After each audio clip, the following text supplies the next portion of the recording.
과거에 우리가 알았던 경력이라는 개념이 지금은 존재하지 않는다. 당신은 한 회사에서 오랫동안 일하면서 정기적으로 승진하는 안정적인 직업을 이제 더 이상 가질 수 없다. 미국 작가 팻 알레아의 말입니다. 세상은 정말 빠르게 변합니다. 제가 법대 신입생 시절에요, 신문에는 종종 10년 뒤의 비인기 직종은 무엇일까 같은 기사가 났더랬어요. 그리고 장래가 어두운 직종의 목록에는 항상 변호사가 있었습니다. 변호사 수가 늘 거고요. 법률 개방으로 고용이 불안정해진다는 이유였어요. 뻔히 보이는 미래지만 솔직히 저와 친구들은 신경 쓰지 않았습니다. 열심히 공부하면 문제없겠지 하고 웃어넘겼죠. 하지만 지금 변호사 시장은 정말로 치열해졌습니다. 세상은 빠르고 확실하게 변해요. 신입사원들이 40이 안 되어 퇴사하는 시대입니다. 직업시장에 더 이상 안전지대는 없어요. 어찌하면 좋겠습니까? 답은 결국 하고 싶은 일을 찾는 겁니다. 무한 경쟁 사회는 무한한 도파민을 요구합니다. 무한한 도파민을 감당할 수 있는 사람은 즐겁게 일을 하는 사람이죠. 즐겁게 일을 할 수 있는 가장 좋은 방법은 하고 싶은 일을 하는 겁니다. 하고 싶은 일을 하는 사람이 변화하는 세상에서 살아남는 사람입니다. 책상에 놓기만 해도 공부하고 싶어지는 365 혼공 캘린더, 세상은 정말 빠르게 변한다 의 한 대목으로 시작합니다.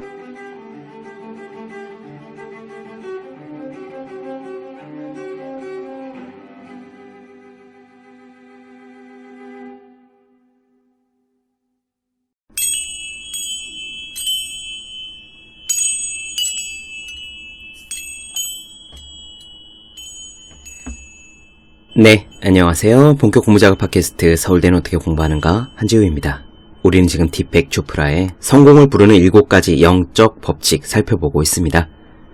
오늘은 이 세상에, 우주에 우리가 가진 꿈을 심는 방법에 대해 이야기해보죠. 바로 의도와 소망의 법칙입니다.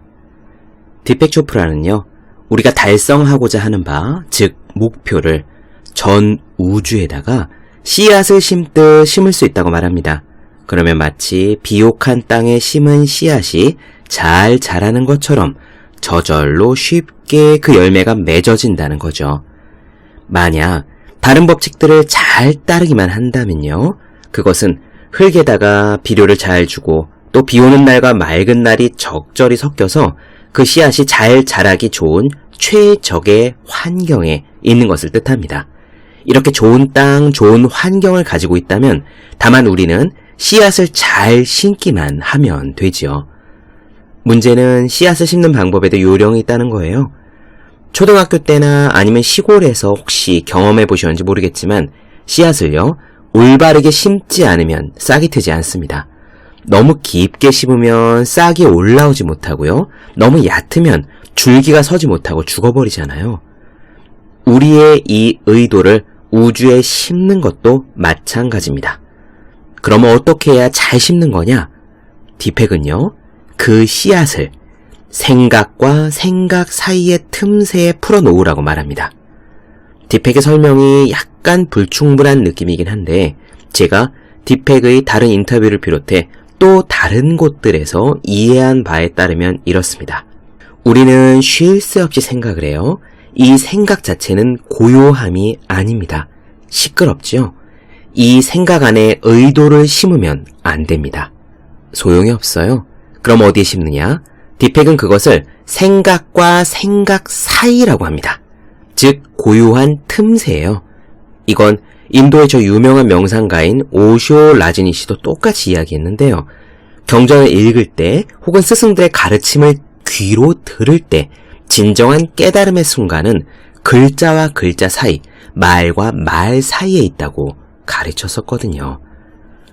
우리는 고요함 안에 머물러야 씨앗을 심을 수 있습니다. 그럼 고요함에는 어떻게 머물 수 있을까요? 그것은 이 방송 첫 번째 법칙에서 이미 이야기를 했습니다. 침묵과 명상입니다. 오늘의 이야기 요약하자면 이렇습니다. 우리는 먼저 의도가 있어요. 이것이 내 소원이다 하는 것을 종이에다가 적어봅니다. 그 다음에 그것을 읽은 상태에서 명상, 고요함 속으로 들어갑니다. 그 명상 속에서 원하는 것을 떠올릴 필요는 없습니다. 딥팩이 방송에서 직접 했던 이야기인데요. 긍정적인 생각조차도 우리가 그것을 이미지 트레이닝 하는 것조차도 마음의 소음이다 라고 단언합니다. 긍정적인 생각 역시 그냥 생각이죠. 긍정적인 생각도 고요함은 아닙니다. 우리가 진정으로 해야 될 것은 고요함에 머무는 거다 라고 딥팩이 확실히 이야기했어요. 그러면 그 직전까지 우리가 가졌던 의도, 생각했던 꿈, 이미지 트레이닝했던 그 모든 것들이 고요함 속에서 전 우주에 심어진다고 딥팩은 말합니다. 흥미롭죠? 저도 사실 아침 저녁 명상할 때 실천하고 있습니다. 앞으로 어떤 일들이 일어날지는 지켜보면 알 테고요. 그럼 오늘 이야기 시작하겠습니다.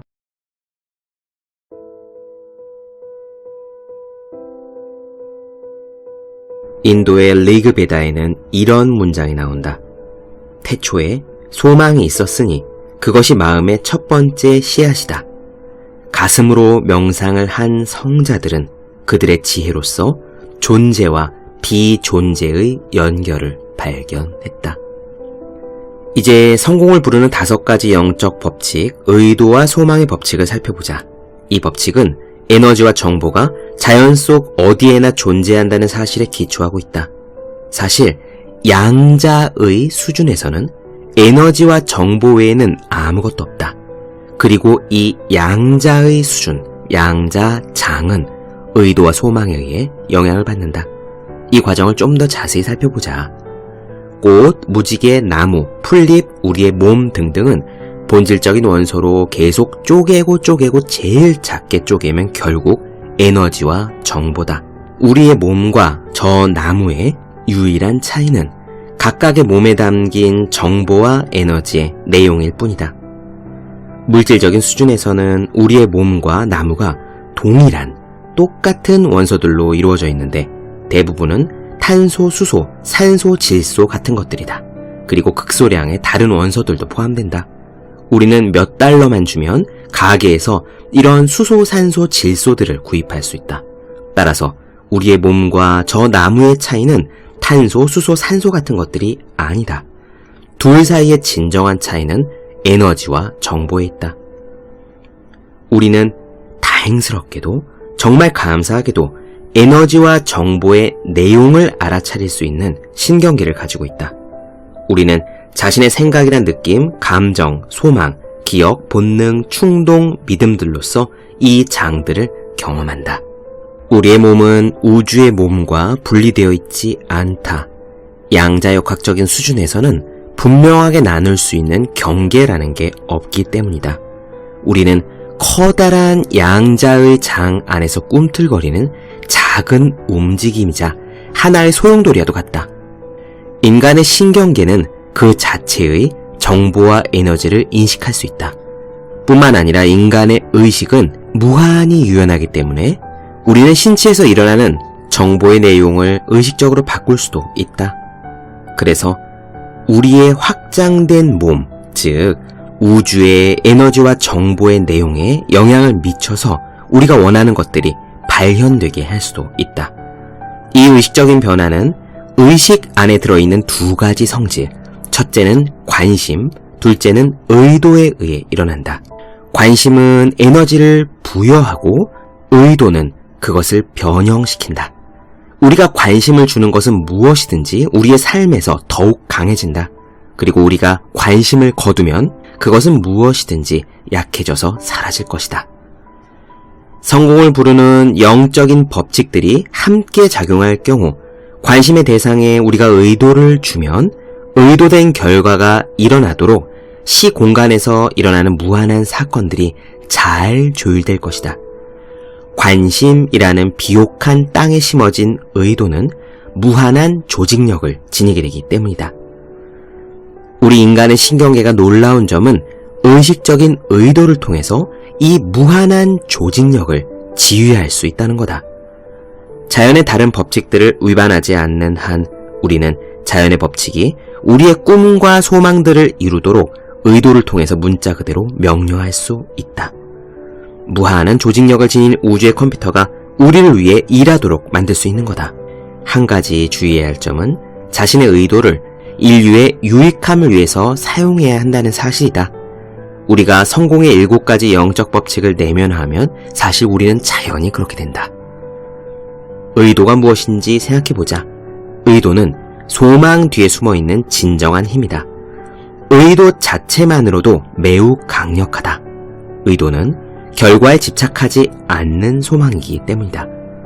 반대로 대부분의 사람들은 소망할 때 관심의 대상에 집착하기 때문에 소망 자체만으로 힘이 약하다. 그럼 어떻게 해야 하는가? 지금 이 순간을 자각하는 가운데 행위가 이루어질 때 그 행위는 매우 효과적이다. 의도는 어쨌거나 미래를 위한 것이지만 관심은 현재에 두어야 한다. 관심을 현재에 두고 있으면 미래에 그 의도가 실현될 것이다. 미래는 매번 현재에 창조되기 때문이다. 우리는 현재를 있는 그대로 받아들여야 한다. 지금 있는 현재를 받아들이고 미래를 의도하라. 미래는 우리가 초연한 의도를 통해 언제나 창조할 수 있는 거다.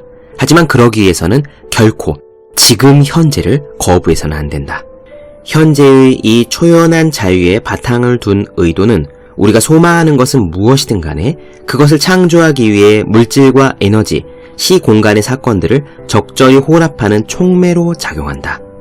만일 우리가 삶의 중심을 두고 지금 이 순간을 자각한다면 장애물이라고 여겨지는 것들의 90% 이상을 차지하는 우리의 상상에서 비롯된 장애물들, 가짜 장애물들은 사라지고 나머지 10% 정도의 진짜 장애물들은 우리를 위한 기회들로 바뀔 수 있다. 의도를 하나에 집중한다는 것은 하나의 목적에 관심을 고정시키고 바꾸지 않는 것이다. 집중된 관심이 장애물이라고 생각하는 것으로 인해 흩어지도록 하지 말라. 의도의 힘을 활용하는 법을 배우면 원하는 것은 무엇이든지 창조할 수 있다. 우린 노력하고 애쓰면서 결과를 얻을 수도 있지만 그렇게 애써서 결과를 얻으면 스트레스나 심장병, 면역체계의 기능 저하 등 상당한 대가를 치러야 한다. 그보다는 의도와 소망의 법칙 안에서 다음의 5가지 방법을 실천하는 편이 훨씬 낫다. 첫째, 생각 사이의 틈새로 들어가라. 이것은 생각들 사이에 그 고요한 공간 속에 집중하며 고요 속으로 들어가는 것을 의미한다. 둘째, 그 참 존재의 상태에 고요한 상태에 자리 잡고서 의도와 소망들을 풀어놓으라. 당신 실제로 그 틈새 안에 머물 때는 생각도 없고 의도도 없다. 하지만 그 틈새에서 슬쩍 빠져나올 때, 곧 그 틈새와 생각으로 연결되는 지점에 우리는 의도를 심을 수 있다. 만약 당신이 어떤 목표들을 가지고 있다면 그것들을 종이에 적어놓은 뒤에 생각 사이의 틈새로 들어가기 전에 그 목표들의 의도를 집중하라. 예를 들어 당신이 사업상의 성공을 원한다면 그 의도를 가지고 틈새 안으로 들어가라. 그러면 의도는 당신의 자각 안에서 희미하게 거기에 존재할 것이다.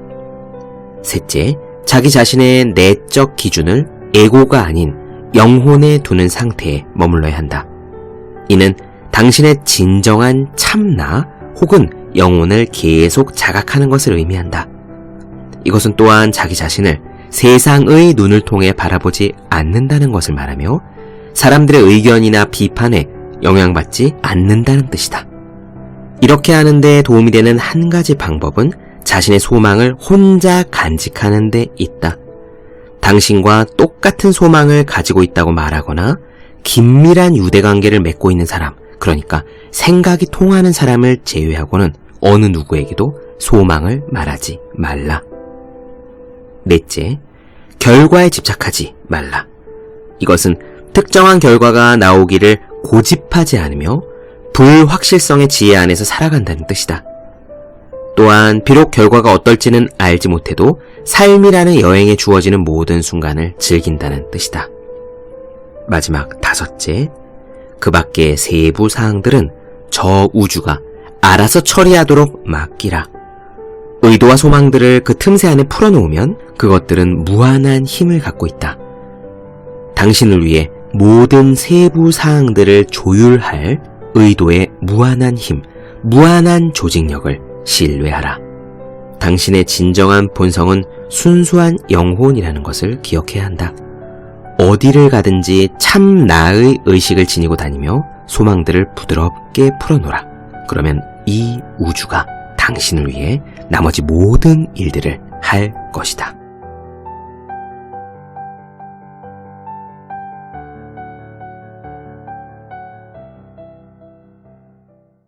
네, 본격 공부작업 팟캐스트 서울대는 어떻게 공부하는가 디펙 조프라 성공을 부르는 7가지 영적 법칙 나눠드렸습니다. 더 많은 이야기에 궁금하신 분들, 질문사항 있으신 분들은 제 네이버 블로그 생의 즐거운 편지, 다음 카카오 브런치 한주의 브런치, 인스타그램에서 해시태그 서울대는 어떻게 공부하는가, 또 유튜브 서울대는 어떻게 공부하는가 검색해주시면 좋겠습니다. 그리고 혼자 공부하는 사람의 필수품 왜 이런 책이 지금까지 없었을까? 학생, 수험생, 취준생, 직장인 등 공부하는 모든 분들을 위해서 어떻게 공부해야 되는지 설명한 혼자 하는 공부의 정석, 그리고 책상에 올려두기만 해도 공부하고 싶어지는 111 공부자 캘린더, 365 혼공 캘린더를 아직 읽지 않으셨다면 꼭 읽어보셨으면 합니다. 분명 도움이 되실 거예요. 오늘 여기까지 하겠습니다. 전 다음 시간에 뵐게요. 여러분 모두 열심히 공부하십시오. 저도 열심히 하겠습니다.